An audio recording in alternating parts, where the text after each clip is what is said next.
সুপ্রিয় শিক্ষার্থী, আশা করি সবাই ভালো আছো। আমাদের ধারাবাহিক অনলাইন ক্লাসে তোমাদেরকে স্বাগতম। গত ক্লাসে আমি অষ্টম শ্রেণীর বাংলাদেশের বিশ্ব পরিচয় থেকে পড়েছিলাম। আজকেও আমি অষ্টম শ্রেণীর বাংলাদেশের বিশ্ব পরিচয় থেকে পড়াবো। অর্থাৎ গত ক্লাসে আমি দ্বাদশ অধ্যায় থেকে বাংলাদেশের প্রাকৃতিক সম্পদ নিয়ে আলোচনা করেছি। বাংলাদেশের প্রাকৃতিক সম্পদের পার্ট 1 এবং 2 নিয়ে আমরা পড়েছিলাম তখন। আজকে আমরা পার্ট 3, 4 এবং 5 নিয়ে আলোচনা করব। পার্ট 3, 4 এবং 5 আলোচনা করার শেষে, অর্থাৎ এই অধ্যায়ের শেষে তোমাদের শিক্ষণফল যা হচ্ছে বাংলাদেশের জীববৈচিত্র্যের বর্ণনা করতে পারবা, বাংলাদেশের প্রধান প্রধান শিল্পগুলো সম্পর্কে ব্যাখ্যা করতে পারবা, বাংলাদেশের অর্থ সামাজিক উন্নয়নে এসব শিল্পের অবদান উল্লেখ করতে পারবা। তো প্রথমে আমরা পার্ট 3 এসব আলোচনা করব, বাংলাদেশের জীববৈচিত্র্য। এখন জীববৈচিত্র্যটা কি বা কাকে বলে? দেখো, প্রকৃতির মধ্যে সব ধরনের জীব যে নিয়মে বেঁচে থাকে তাকে সংক্ষেপে জীববৈচিত্র্য বলে। অর্থাৎ প্রকৃতির মধ্যে মানুষ, প্রাণী, কীটপতঙ্গ তার জীব জগতে ভারসাম্য বজায় রেখে এরা বেঁচে থাকে। জলবায়ু এবং তাপমাত্রা পরিবর্তনের কারণে কখনো কখনো প্রাণীর বিলুপ্তি ঘটে। দেখা যায় লক্ষ লক্ষ বছর পূর্বে এই পৃথিবীতে যে সকল প্রাণী ছিল, তাপমাত্রা এবং জলবায়ু পরিবর্তনের কারণে ওই সকল অনেক প্রাণী বিলুপ্তি ঘটে গেছে। আবার প্রকৃতির মধ্যে এক প্রাণী অন্য প্রাণীর উপর নির্ভরশীল থাকে। আমরা বলতে পারি সবুজ গাছপালা থেকে যেমন আমরা অক্সিজেন গ্রহণ করে বেঁচে থাকি, অর্থাৎ প্রাণীরা যেভাবে বেঁচে থাকে, তদ্রূপ প্রাণীদের ত্যাগ করা নাইট্রোজেন গ্রহণ করে গাছপালাও বেঁচে থাকে। আবার বনের মধ্যে এক প্রাণী অন্য প্রাণীকে শিকার করে বেঁচে থাকে।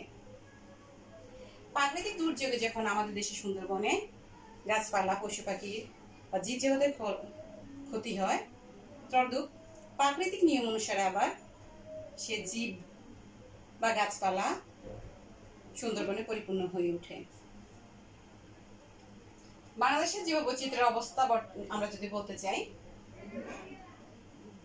একসময় আমাদের দেশে প্রচুর পরিমাণে পশু পাখি, কীটপতঙ্গ, জীবজন্তু ছিল বা নিচু জলাচলে ছিল জলচর প্রাণী। জনসংখ্যা বৃদ্ধি পাওয়ার সাথে সাথে মানুষ যখন নতুন নতুন করে ঘর বাড়ি, রাস্তাঘাট, শহর নির্মাণ করতে যায়, তখন এই সকল নিচু জলাশয়গুলো ভরাট করে ফেলে। এতে করে মাছ কিংবা অন্যান্য প্রাণী, যে সকল জলচর প্রাণী আছে, তাদের বংশ বিস্তারে বাধা ঘটে, যার জন্য আমাদের পরিবেশের ভারসাম্য অর্থাৎ জীববৈচিত্র্যের মধ্যে ক্ষতি হয়। অধিক ঘনত্বের কারণে দেখা যায় অধিক খাদ্য উৎপাদন করতে গিয়ে আমাদের জমিগুলোর মধ্যে রাসায়নিক সার, কীটনাশক ব্যবহার করা হচ্ছে। এসব রাসায়নিক কিংবা কীটনাশক আবার আমাদের প্রকৃতির উপরে খারাপ প্রভাব বিস্তার করছে। যেখানে সেখানে কলকারখানা গড়ে ওঠায় রাসায়নিক বর্জ্য পদার্থগুলো তৈরি হচ্ছে এবং এই রাসায়নিক বর্জ্য পদার্থগুলো যখন জমির মধ্যে ফেলা হয়, এতে জমির উর্বরতা হ্রাস পায়। এতেও আমাদের জীববৈচিত্র্যের হানি ঘটছে। জীববৈচিত্র্য রক্ষা করতে গিয়ে যদি আমরা সচেতন না হই, তাহলে দেখা যাবে আমাদের জীববৈচিত্র্য একসময় বিলুপ্তি ঘটে যাবে। সরকারি এবং ব্যক্তিগতভাবে আমাদেরকে জীববৈচিত্র্য রক্ষা করার জন্য অনেকগুলো কাজ করতে হবে। সেই সকল কাজগুলো আমি তোমাদেরকে এখন একটি পোস্টার পেপারের মাধ্যমে দেখাবো। অর্থাৎ জীববৈচিত্র্য রক্ষা করার জন্য আমাদের কি কি করণীয়।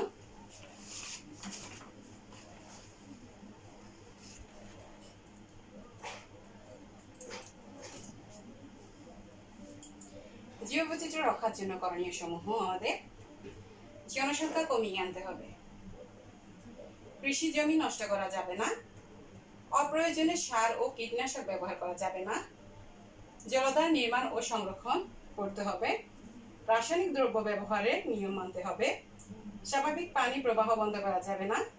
বনজ সম্পদ বাড়াতে হবে। বনজ সম্পদ ব্যবহারে প্রাকৃতিক নিয়ম মানতে হবে।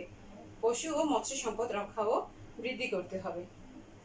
যদি আমরা উপরোক্ত জীব বৈচিত্র্যের জন্য করণীয় কাজকর্মগুলো করে থাকি, অর্থাৎ যদি রক্ষা করার জন্য এই করণীয় কাজগুলো করে থাকি, তাহলে আমাদের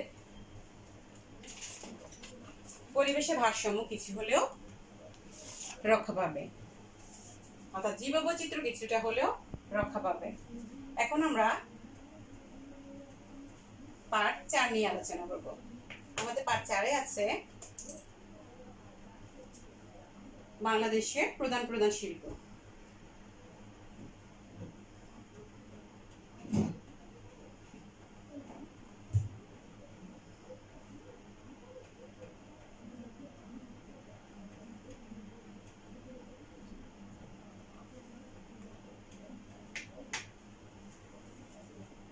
বর্তমানে বাংলাদেশে অর্থনীতিতে শিল্প একটি গুরুত্বপূর্ণ খাত। জিডিপিতে এই খাতের অবদান ক্রমশ বৃদ্ধি পাচ্ছে। দেশি এবং বিদেশি অনেক উদ্যোক্তাই বাংলাদেশে অনেকগুলো শিল্প প্রতিষ্ঠান গড়ে তুলেছে। এই সকল শিল্প প্রতিষ্ঠানগুলো কি কি আমরা এক নজরে দেখব। যেমন প্রথমত আমরা কয়েকটি আলোচনা করতে পারি।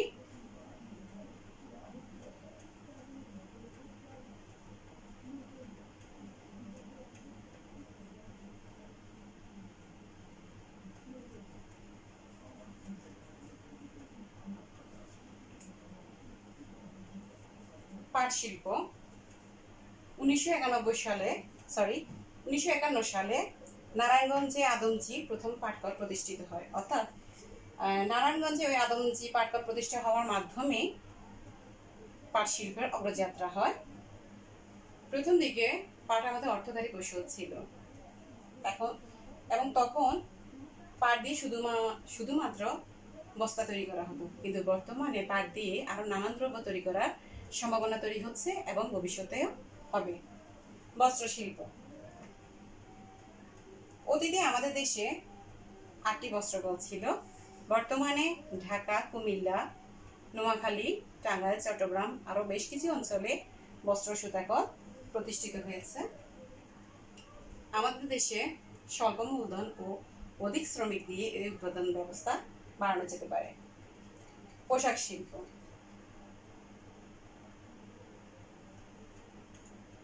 বাংলাদেশ শিল্পের অগ্রগতিতে পোশাক একটি উল্লেখযোগ্য শিল্প প্রতিষ্ঠান এবং বর্তমানে এটি একটি বৃহত্তর রপ্তানিমুখী শিল্প হিসেবে পরিচিতি লাভ করেছে।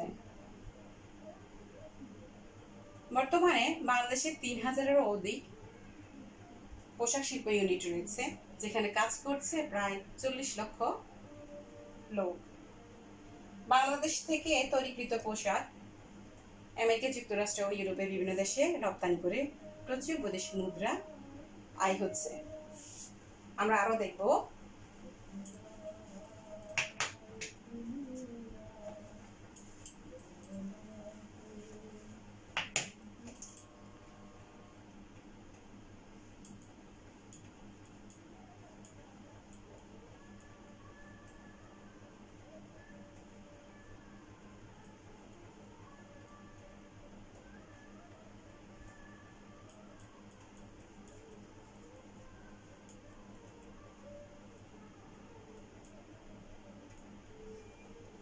চিনি শিল্প।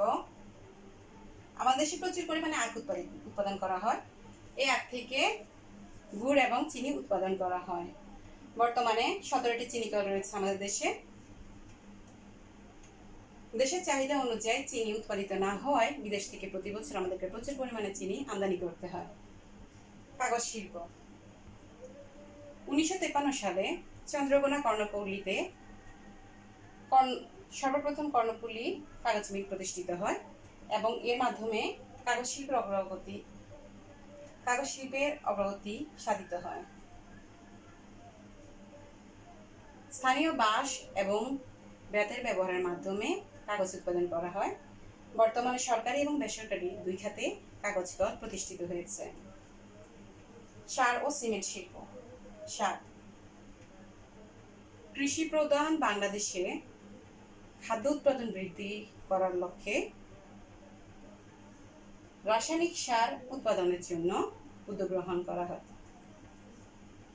1961 সালে সিলেটের ফেন্সুগঞ্জে প্রাকৃতিক গ্যাস নির্ভর সিমেন্ট সার উৎপাদন করা হয়।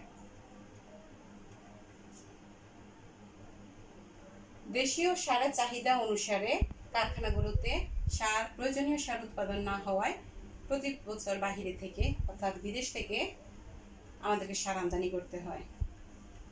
সিমেন্ট চুনা পাথর ও প্রাকৃতিক গ্যাসের সমন্বয়ে প্রস্তুত হয় সিমেন্ট। দালান কোঠা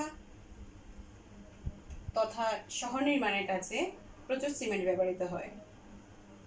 চাহিদার তুলনায় প্রায় অর্ধেক সিমেন্ট আমাদের দেশে উৎপাদন হয়, তবে বাকি অর্ধেক বাইরে থেকে আমদানি করতে হয়।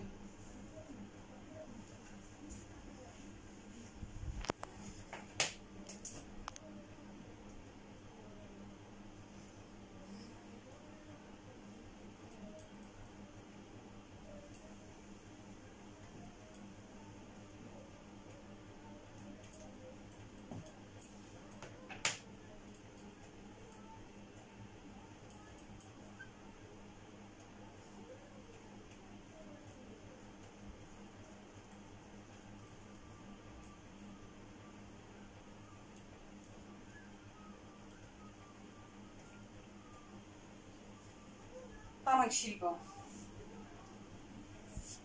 বাংলাদেশের প্রায় প্রতিটা অঞ্চলে তামাক উৎপন্ন করা হয়। তামাক একটি শীত প্রধান দ্রব্য, অর্থাৎ শীতকালে এটি উৎপাদন করা হয়। আমাদের দেশে তামাক উৎপাদনে স্বয়ংসম্পূর্ণ না হওয়ায় প্রতি বছর বিদেশ থেকে প্রচুর পরিমাণে তামাক ও তামাকজাত দ্রব্য আমদানি করতে হয়। চিংড়ি বর্তমানে একটি অন্যতম অর্থকারী পণ্য হিসেবে বিবেচিত হচ্ছে এবং অর্থনৈতিক খাতে এর গুরুত্ব বৃদ্ধি পাচ্ছে। এই জন্য চিংড়িকে বর্তমানে সাদা সোনা হিসেবে বিবেচিত করা হয়। ওষুধ হচ্ছে বর্তমান বাংলাদেশ ব্যবস্থায় সবচেয়ে সম্ভাবনাময় শিল্প, কারণ অতীতে আমরা প্রচুর পরিমাণে অর্থ ব্যয় করে বাহিরে থেকে ওষুধ ক্রয় করতাম, কিন্তু বর্তমানে সরকারি এবং ব্যক্তিগত উদ্যোগে বিভিন্ন প্রতিষ্ঠান ওষুধ কোম্পানি ওষুধ তৈরি করছে, যা দেশীয় চাহিদা মিটিয়ে বিদেশে রপ্তানি করা হচ্ছে। চা একটি অতি পুরাতন শিল্প আমাদের দেশে। আমরা জানি আমাদের দেশে সিলেটে প্রচুর পরিমাণ চা উৎপাদন করা হয়। চা পাতা প্রক্রিয়াজাতকরণের মাধ্যমে চা পান উপযোগী করা হয়। এই চা দেশীয় চাহিদা মিটিয়ে বিদেশেও রপ্তানি করা হচ্ছে।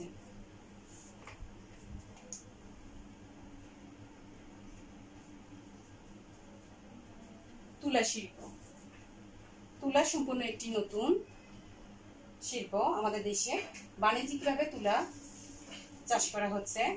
জলবায়ু এবং মৃত্তিকা তুলা চাষের জন্য উপযোগী বিধায় আমাদের দেশে তুলা চাষ করা হচ্ছে। তবে প্রয়োজনে তুলা এখন আমাদের দেশে কম উৎপাদন হওয়ার কারণে বিদেশ থেকে তুলা আমদানি করা হচ্ছে।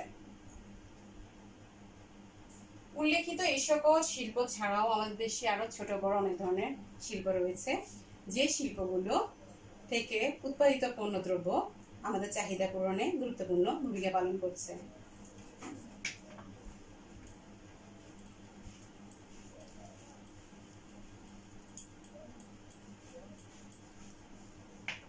এরপর আমরা পার্ট 5 নিয়ে আলোচনা করব, অর্থাৎ বাংলাদেশের অর্থসামাজিক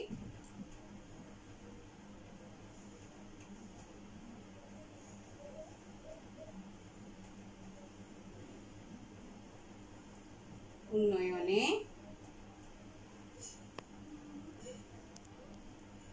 শিল্পের অবদান।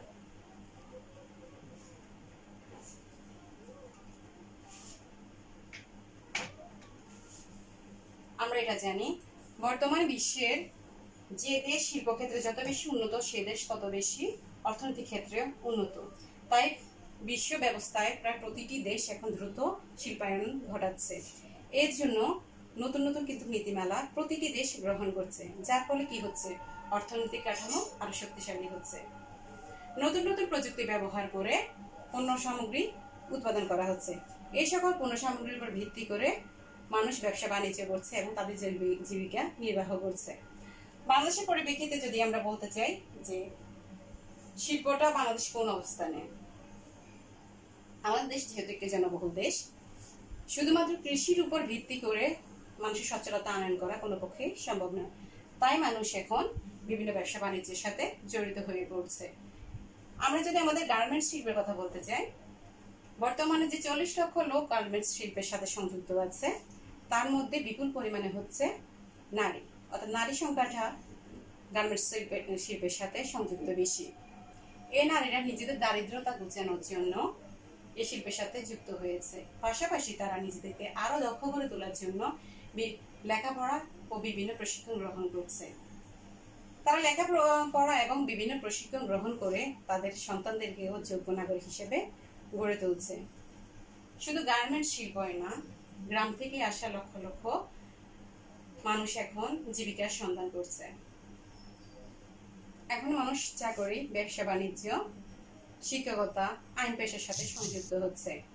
এই সকল পেশার সাথে সংযুক্ত হয়ে তারা নিজেদের জীবিকা নির্বাহ করছে এবং নিজেকে একটি আধুনিক জীবনের সাথে সংযুক্ত করছে।